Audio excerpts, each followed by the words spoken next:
like that idea. You know, our wonderful brothers and sisters in the Christian faith ask, what would Jesus do? And so we ask, what would love do? Same thing, slightly different. Slightly different. Yeah. So every once in a while, I hear someone use a phrase that is an everyday phrase, but I hear it in a new way, and it gets me to thinking, well, I never thought about that.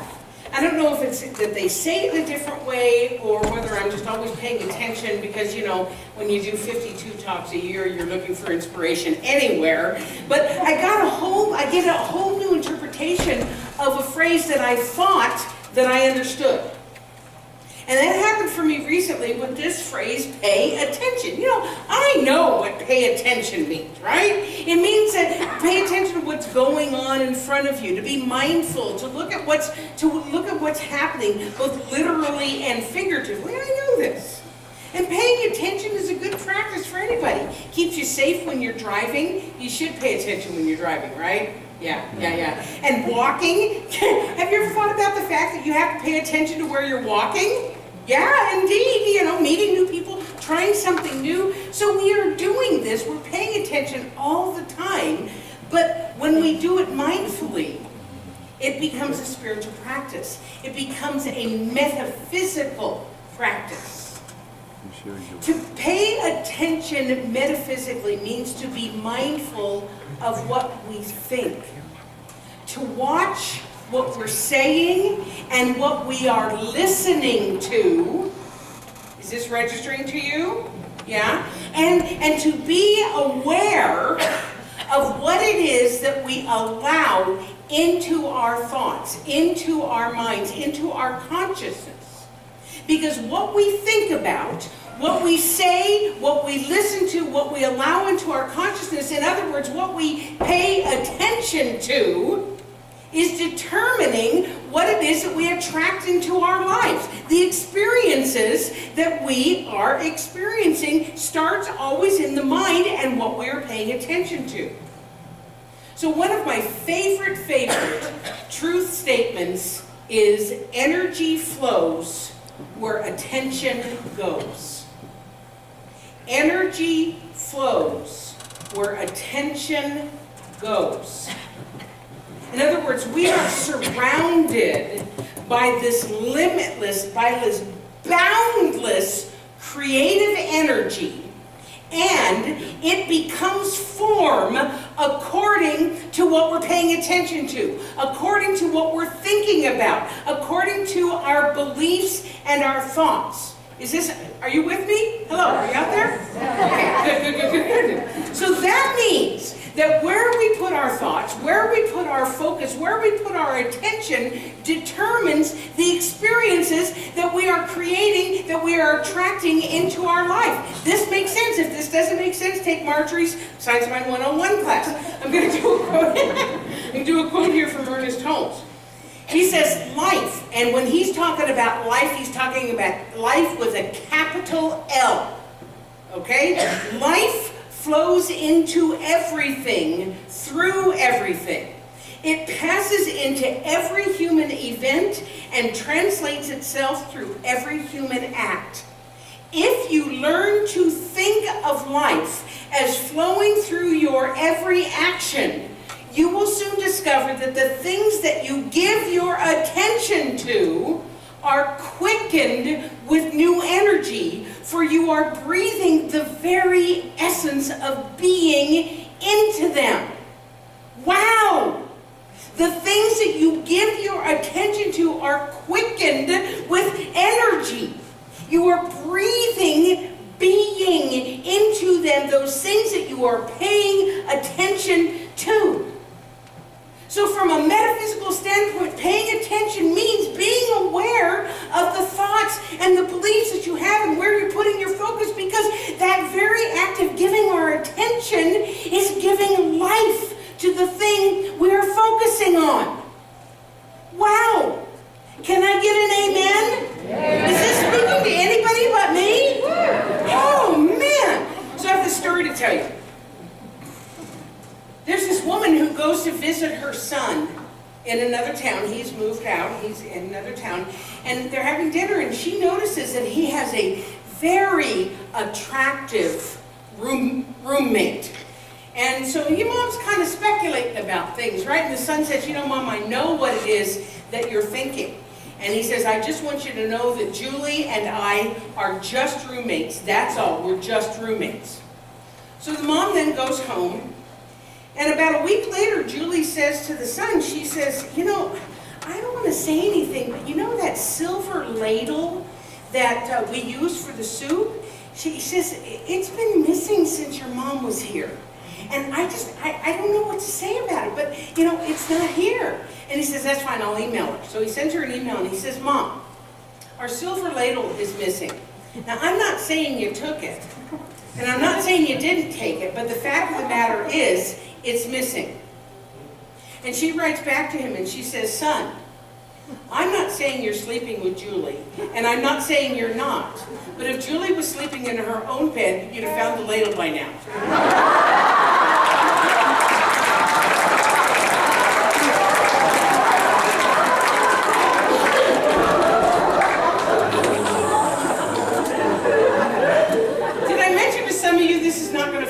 Like church sometimes. I forgot to mention that. Okay. What do you pay attention to? There was a point to that joke. What you pay attention to is what your experience is. Okay. So here, though, is a new interpretation of the phrase, pay attention. What led me into this? One of the most well-known Ernest Holmes quotes is, every man must pay for the price for that which he receives, and that price is paid in mental and spiritual coin. Every man and woman must pay for the price for that which he receives, and that price is paid in mental and spiritual coins. So when we pay attention to something, when we put our thought or our focus on something, we are literally paying with our mental and our spiritual coin. So let's take a look at some of the definitions for attention. Concentration, awareness, consideration, interest. So that means that those things that we are concentrating on, or we take an interest in, or that we are taking into consideration, we become aware of, cost us. And they cost us energy and focus. So that means the good things that we put our attention on and the less good things that we're putting our attention on. Either way, what we are focusing on, we are paying with our mental and spiritual coin, and we are going to receive that which we put our focus on. Is that an applause? Oh, woohoo! Let me share with you a quote from Thoreau. And I have to read this very carefully because it's worded strangely, but the message is so great. The cost of a thing is the amount of what I will call life, which is required to be exchanged for it, immediately or in the long run. The cost of a thing is the amount of what I call life, which is required to be exchanged for it, either immediately or in the long run. In other words, how much of my life force, my life energy, will this thing that I'm paying attention to cost me? And will it be worth it? If you're like me, the answer is sometimes yes and sometimes no. Let me give you a for instance. I have a tendency to be fairly single-focused sometimes. My family calls it obsessive. I prefer the word focus.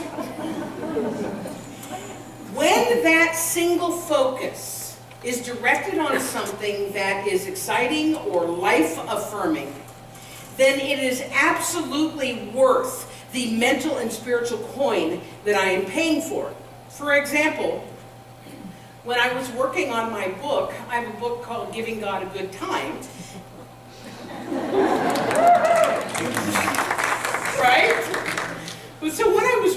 book, got published in 2010, I paid a lot of attention to what I was doing. I had a lot of energy in preparing it and making the right connections and meeting all of my self-imposed deadlines, because I self-published it, following up with people who were involved with it.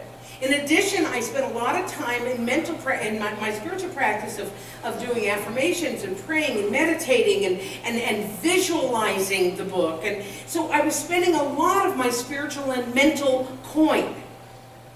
And as it turned out, it was actually pretty easy. The whole process was fairly simple, and I chalked that up to the phrase, energy flows where attention goes. My attention and my intention, but that's another talk, my attention was on publishing an interesting, funny, and inspiring book.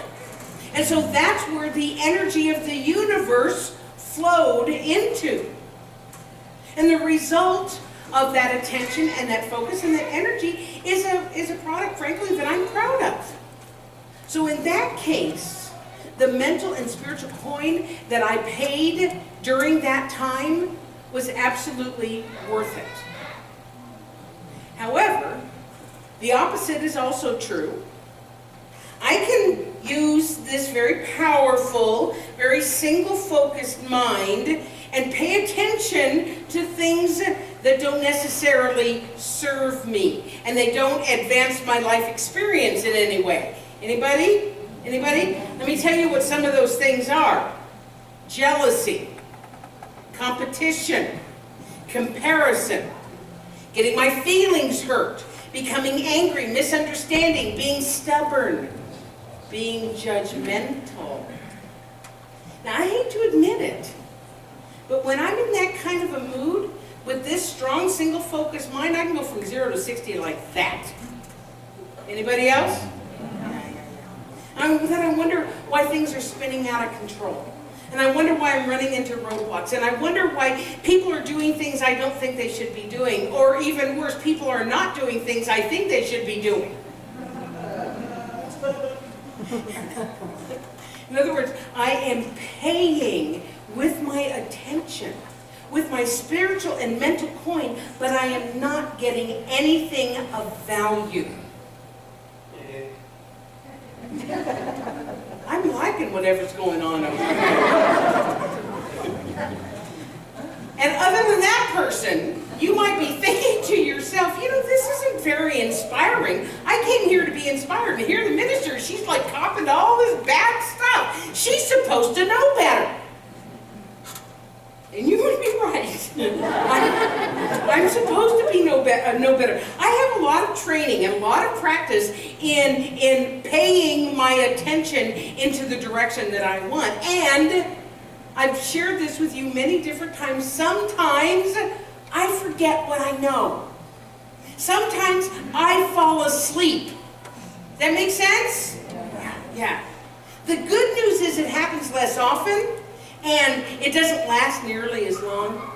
And I think that's because I do my spiritual practice. I do consistently do prayer and meditation. I work very, very consciously to pay attention to the things that I want to experience in my life. So when I occasionally forget, and I do, I have this like spiritual bank account that I can go to. You know, when I have fallen asleep, I know that I'm not going all the way back to where I was 25, 30 years ago, because I have this spiritual bank account that I can draw on. Because the truth is, there's never a time when our good is not available to us. Just like Reverend Marjorie's beautiful reading. That beautiful reading about whatever it was, but it was really cool.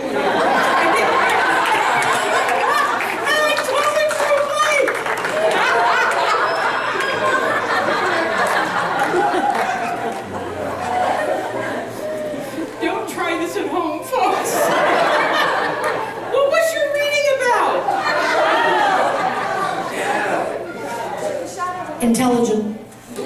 Intelligently using your mind.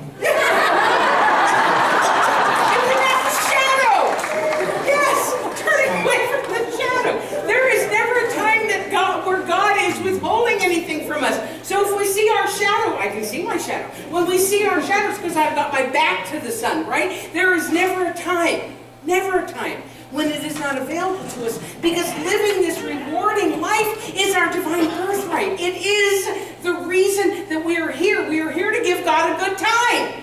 He said we ought to write a book about that. However, this universal law that we are always talking about is impartial. And it is going to give us what we are paying for with our attention. Let me show you what Ernest Holmes said. Our mental attitude toward the divine givingness should be simple and direct. We are to accept the gift. We are to look forward to it with anticipation and with enthusiastic attention. We are to maintain an inner joy. And why not? If we are to realize that divine givingness is the gift of a perfect law of liberty forever made, and if the divine will is the outpouring of spirit into self-expression through us, let us then receive the gift. Everybody go like this. I am receiving the gift. I am receiving the gift. And I am paying with my mental and spiritual coin. With my mental and spiritual coin. So the real question is, what are you paying attention to? What are you getting for your mental and spiritual coin? If life does not look for you like you would like it to, you can start paying attention to what it is that you want. There's a wonderful quote by Abraham Hicks. Think the thoughts of what you want until you believe it. Think the thoughts of what you want until you believe it. So if money is an issue for you, focus on those things that remind you of abundance. Take your focus off what doesn't. For the first thing, I'm a firm believer in this, folks. Turn the news off.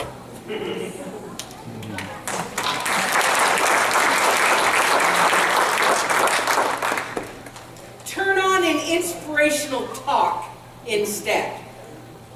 Go out on a clear night and look at the stars. Go to Global Fest. You guys been to Global Fest yet? OMG! Goes on for 3 or 4 more nights. If you don't believe in abundance, go watch those fireworks displays. And you will know that this is an abundant universe. Anything that will remind you that you live in an abundant universe, pay attention to that. If health is an issue for you, then put your attention on health. Affirm and visualize yourself healthy. Express gratitude for the parts of your body that are healthy. Does that make sense? Don't focus on the things that maybe could use some work. Put your focus instead on the things that are already healthy. Energy flows where attention goes. Pay your spiritual and mental coin toward the picture of health. If relationships are troubling you right now, pay attention to love. What would love do? Where is there love in your life? Chances are there is far more love in your life than you might be noticing at this time. So make a habit of looking for love. One of my favorite little clues that I use for myself, I call it the 99-1 rule. You're in a room with 100 people. 99 absolutely adore you. They think you are it, right? And one person either doesn't like you or is indifferent toward you. Where are you putting your focus? Am I right? Yes. Are you putting it on the 99 who think you're wonderful, or are you putting it all on the one person because that's the one that's the thorn in your side. What is up with that? Maybe you're feeling unfulfilled in your life. Maybe you're not, things aren't flowing, or maybe you're not feeling creative. Find something, even if it is just one little, tiny little thing, that stokes you, that interests you, and pay attention to that. Because energy flows where attention goes. Maybe you're feeling confused, or you're feeling fearful. Think about, focus on that peace and that calm that you would like to experience. And then, go pet an animal. If you have a cat, really, go pet a cat. Is there anything in the world more calming than listening to a cat purr? Seriously, right? Go to a body of water and just sit and be. Listen to a beautiful piece of music and allow that to bring that sense of calm and peace. In other words, pay attention to what it is you want to receive. Pay with your mental and spiritual point. Now I realize that I'm kind of preaching to the choir here, because I know many of you. And I know that you're probably doing all of these things. You're probably practicing all of these things. But what I find is that it's really nice sometimes to be reminded of maybe some of the basics. It's part of that spiritual bank account that I was talking about. Hearing things again and going, oh yeah, I know that, and putting it into your bank account. So what I'd like to do is close with a few spiritual coins from Ernest Holmes. And so I'm going to ask Michelle to come up and do a little noodling. And if you are so comfortable, I invite you to close your eyes. If you want to focus on this cool picture, you can do that too, but close your eyes. And just feel yourself here. Feel the chair underneath your body that is supporting you. And understand that for the next few moments, there's nothing you need to do. There's no place you need to be. Just allow yourself to be here. Maybe take in a deep breath. Let it out.